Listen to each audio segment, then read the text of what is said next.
An Indiana representative is introducing new legislation to urge hospitals to develop and implement safe discharge plans after a woman gave birth on the side of the road last month. Mercedes Wells says she was discharged from an Indiana hospital after 6 hours, even though she was in active labor.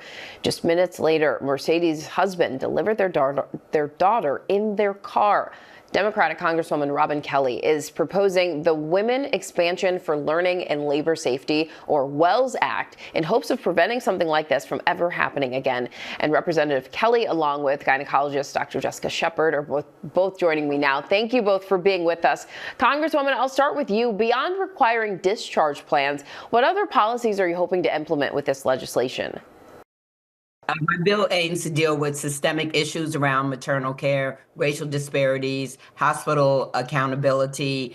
None of these things were taken into consideration for Mercedes. She was there. She was discharged, didn't quite understand why she was being discharged. There was no assessment done of what transportation she had or how far she had to travel, and she did not agree with the discharge. Just unbelievable that this was able to happen.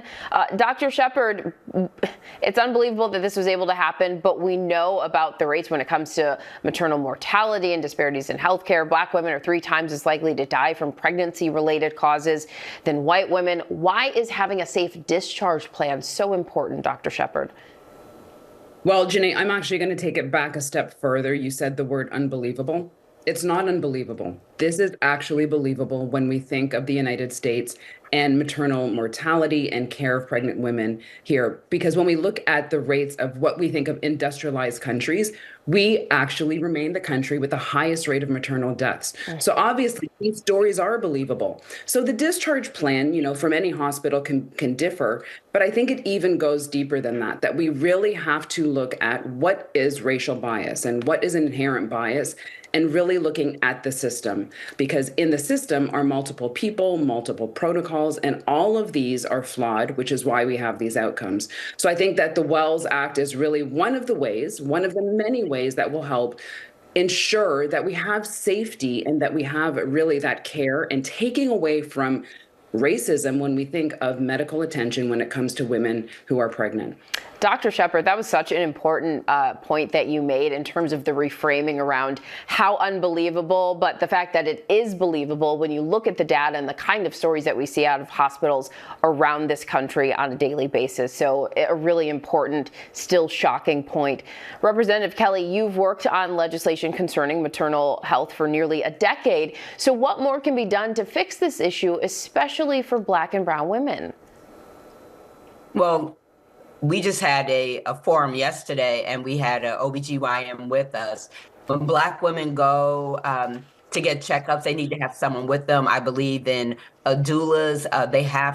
We have to advocate, for ourselves also. That is very, very important.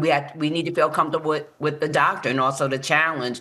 And that doctor recommended finding someone that looks like you, because there's been studies that when you find someone that looks like you, the care is definitely better. There's studies around immigrants that have had babies in their native country, and then when they come to the United States, that's when they have the issue. So racism is systemic and a very important part of this. And even though, as a doctor said, it's not unbelievable in ways, but it's still shocking in 2025 when I think about Mercedes Wells and Carrie Jones in Texas, that we are still dealing with this. 100%, because regardless of how much or how often it happens, it shouldn't. And Dr. Shepard, when we do these segments, because we talk about these issues often, we're often, reminding folks that you've got to advocate for yourselves. But how can women better advocate for themselves, especially if faced with a doctor who might be ignoring their concerns? Yeah, I think that there's multiple ways to do that. So to be short is to say that it should be more looked at over communication.